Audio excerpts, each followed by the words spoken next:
Hi, everyone.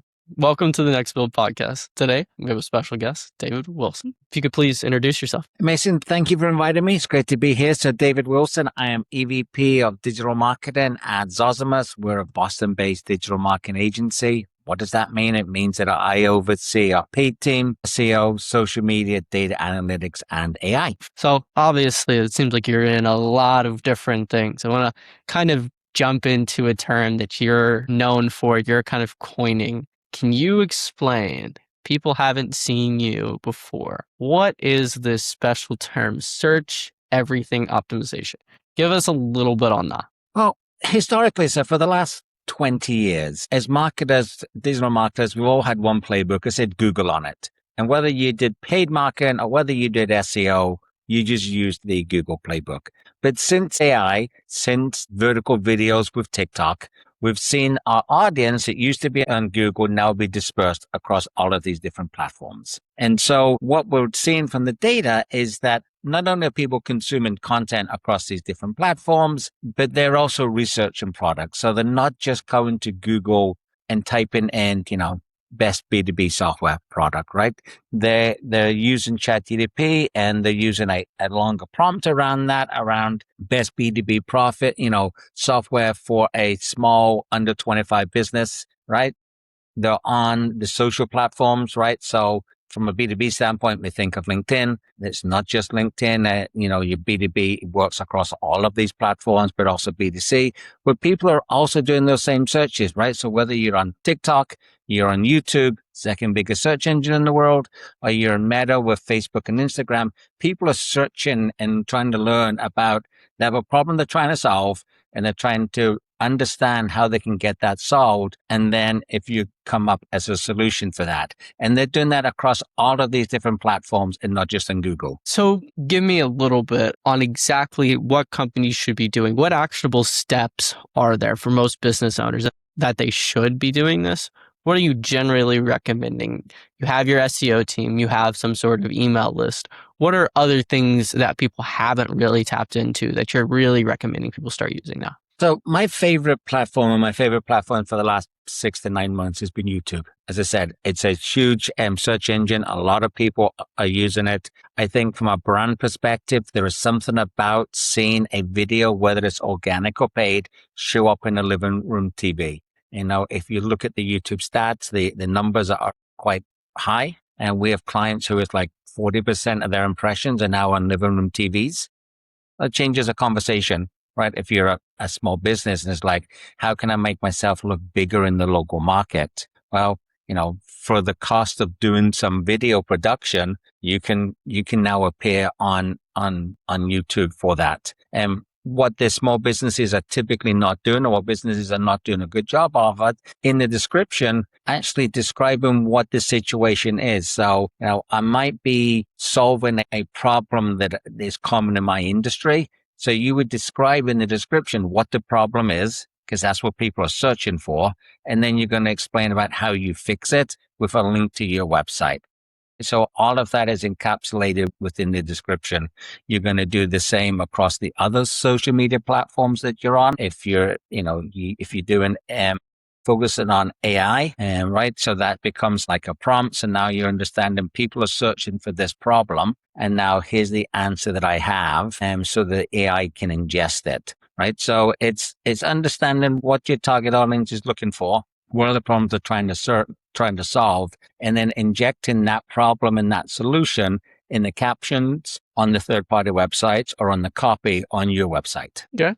So do you think businesses are going to still be successful only using Google? Where do you see that going? No, I think that despite the numbers that Google show, you have to be on these other places. It's like the number one new business conversation I've had for close to the last 12 months now is, how do I get found on ChatGPT? And as consumers, we all know that that's how we are spending our time. We are searching on AI, right? We went off of Google and we're searching there. So if you're a business and you're focused just on Google, then you're missing that part of your target audience that went off Google and went somewhere else. If you're targeting a younger demographic under 25 and you're just on Google, well, they're on TikTok. in YouTube and Instagram, right? So if you focus just on Google, you are missing a large part of your demographic, and that is only going to continue over the next 12 to 18 months. We get more agents come out there. More and more people start using the AI tools that's out there. So if you're focused just on Google, you're going to start to see a decline in website traffic, ultimately then leads and then revenue. So if a business wants to be recommended in AI, YouTube is one of the steps. What other platforms and what other steps should they be taking? Well, I think the very first thing a business needs to do is, does the AI know who they are? Right. So we had a recent client that we brought on who had the same name as another company. And anytime you ask for their name, it was someone else. So the first thing is, what does AI know about you? And what we found from our work is that the most important page then is About Us page on your website, the one that we created when we built the website all those years ago and we haven't touched, right? That's where the AI is going to understand who you are as a business. So, do a search, do a prompt, understand who you are, then start to work through your About Us page, update it with a clear statement about this is who we are. We've been in business for this long. This is what we do.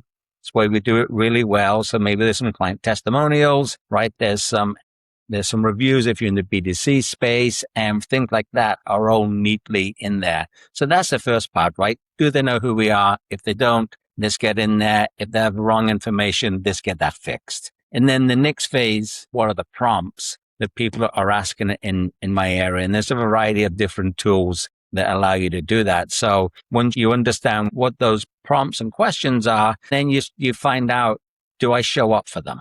Am I mentioned and am I cited? So the difference is I'm reading a story about plumbers in Boston, right? And the article mentions 4 or 5 different plumbers by name, but it only links to one of them, right? So the 5 of them were mentioned, one of them was cited. And what you want to do ultimately is to be cited and mentioned. So I want my name to be there and I want a link to my website to be there, right? So that's the goal that we're trying to get to. To get there, you need to understand what people are searching for, what are those prompts, and then start to build some content on your website that answers those. What is your game plan generally for the About Us page? I know you mentioned reviews. I know you mentioned established date.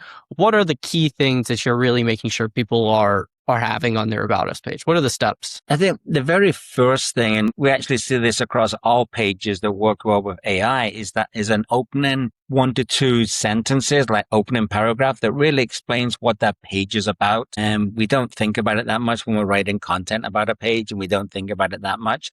But it's like, we're a digital marketing agency based in Boston. We've been in business for 24 years, right? We've won awards across digital marketing, PR, creative, wordsmith that, but you get the general idea about this is what we do. Here's examples of our work. Here's some of the awards that we've won. This is what people are saying about us. So if an AI is not quite sure about who we are and what we do, they get that. We also want to make sure that our Google business profile reflects that information, because the other place we find the AIs go to is Google business profile. If you're a legit business, you're going to have one. And so for the AIs that sort of crawl and ingest everything on the internet, is to understand, okay, you have your website, you have your About Us page, you have a Google business profile page, and I can crawl and I can index in that. And what does that say about us, right? Does it have a lot of the same information that's on the About Us? Do you have some posts? Do you have pictures? Right? Do you have a good description about what you do? Do you talk about your products and services and link back to those pages, right? So that's something I find works really well too. About Us page, Google business profile, and optimize that. There's an awful lot around what we call sort of entity SEO or entity marketing these days, is sort of letting the AI understand who you are as a business. Okay. So I know you're still going to be bullish on Google and Google My Business Profile, even if it's not the number one platform. Do you see that as like a clear sign? Right now, it's still debatable whether Google is number one or ChatGPT is number one. I know the data from Google say that customers are more ready to buy on Google versus the data from ChatGPT is going to say that customers from ChatGPT are going to be more ready to buy.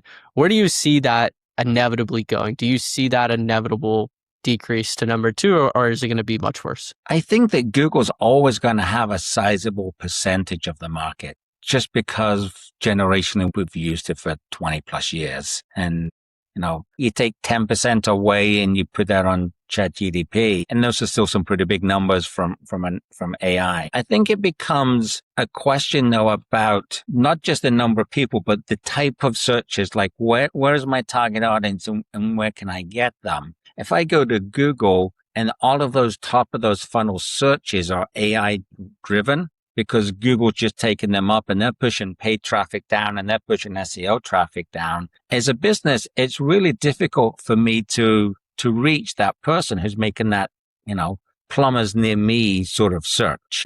So as a business, Google still has all of that, but now I have to focus on the middle and the bottom of the funnel, right? So there's less volume down there, but it becomes much more highly valued. So I think a question with Google and say ChatGPT as a proxy for AI is, where is the valuable traffic going to be, right? It's not the total traffic, but where is it valuable? Like the middle and the bottom of the funnel, there's a comparison between, two car dealers, two plumbers, two digital marketing agencies. That conversation takes place very easily on AI. And I would say that that's a much more valuable search than digital marketing agencies in Boston, right? If someone's comparing Zozimus to two other competitors, right? You really want to be part of that conversation. And I think as we look forward, that more and more that conversation is going to be focused in, it's going to be had in the AI world,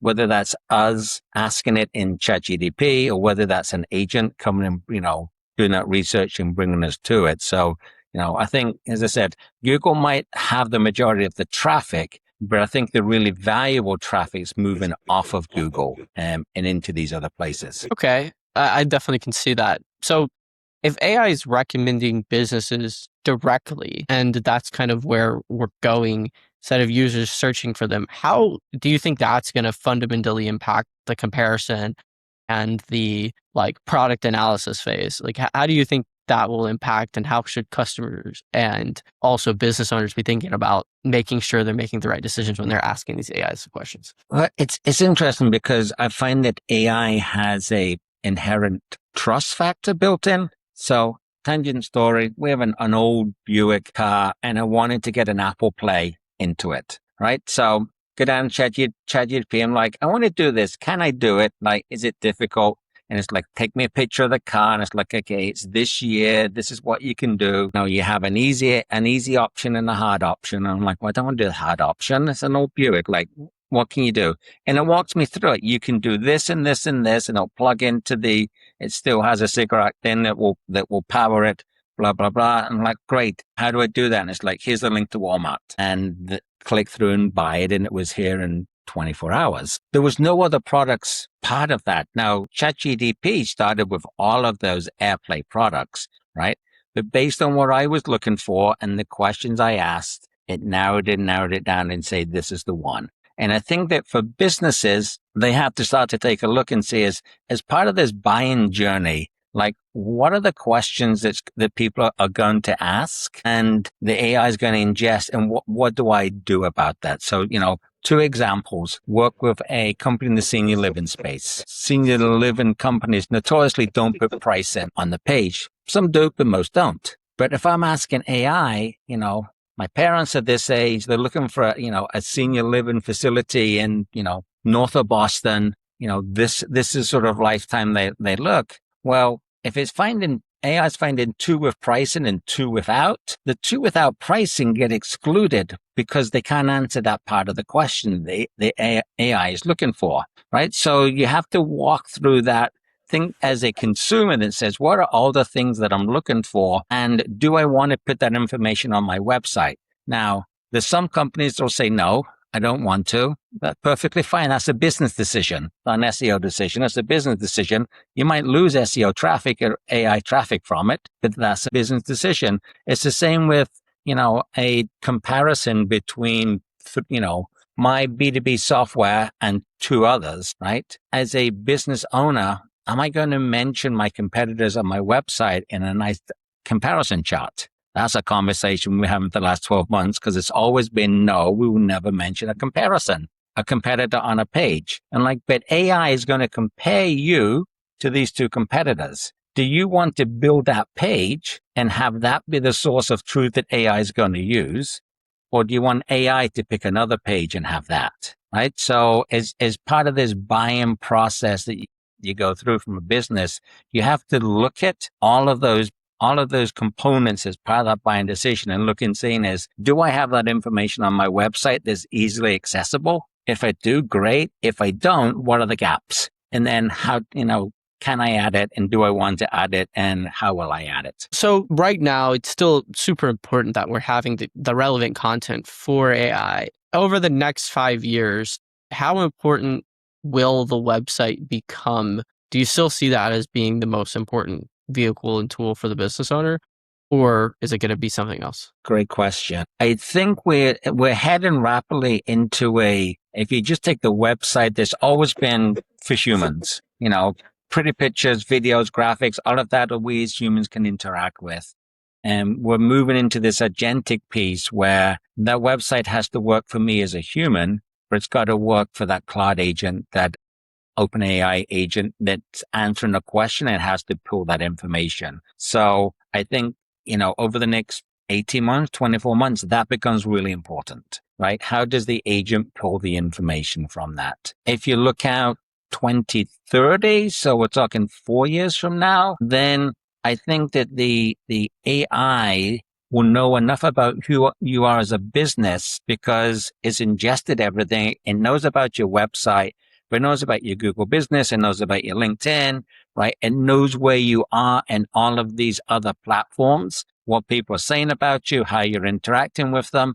And I think if I look 5 years out, then the website becomes less valuable. It's more about what is your business presence, and that total business presence on the net then is what's going to get recommended. Okay. So it's just changing so quick. I think that's the key thing to think here. Like, what's one piece of marketing advice that you already think is obsolete? I think the what's obsolete, I think, is this idea that we can track everything, which I think's been actually obsolete for a while, but there's CMOs and publications seem to still think that it's because it's digital, we can track everything. And it is not true. We can all look at our analytics and we can look at the increase in direct traffic over the last 18 months, increase in conversions and revenue coming from direct. Because it's something as simple as my wife and I have a text exchange. I find something online, I share it with her, she clicks through to go to the website. Well, the website shows it's direct traffic because it doesn't know where it came from because it came from a message on my iPhone and they buy.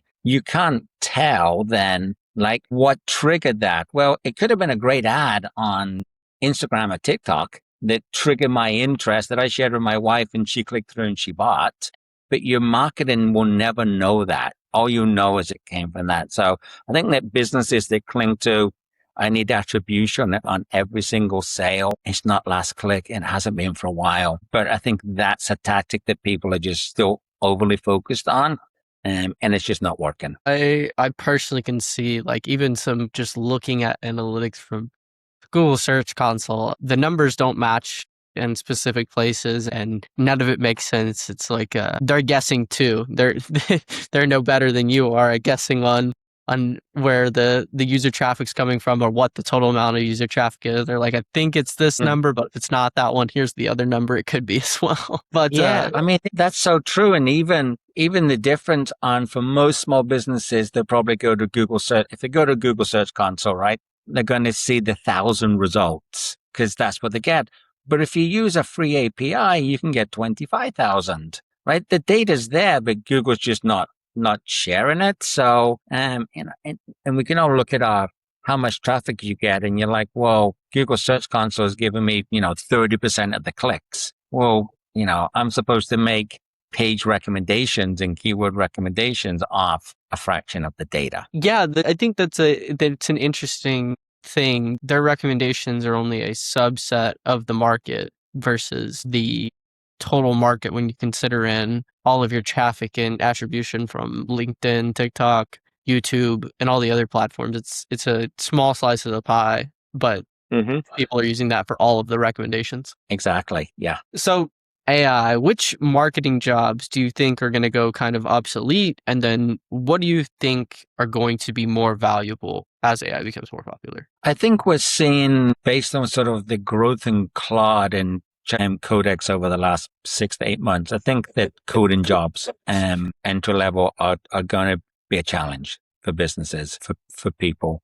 I think the ability for people to write, who are like newsletters writers, I think those are going to be challenging. Just writing jobs in general, entry level, creative, entry level marketing jobs, I think are all going to be really difficult and under pressure. The more the tools get better, and the better we as business owners become at using them, right? It's sort of, most of us, we probably only use Claude and OpenAI at a fraction of their potential, right? And it's like, what can we build around them to make them better? I think that going forward in the short term is, I think data ops becomes really important, because the AI is really good at pulling all of this data together, but it doesn't understand like the business piece behind it. It just has the data.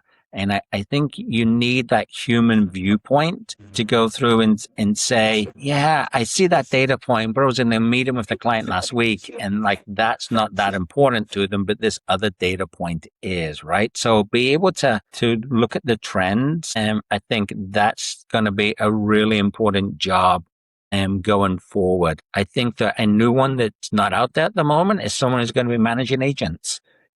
We've spent our business career managing people. But as we move forward and you get into bigger companies who have agents working on their behalf, well, someone's going to have to oversee them. So I think that, there's going to be there's going to be a human person who is overseeing all of these agents that are out there that's working on your behalf. I can definitely see that.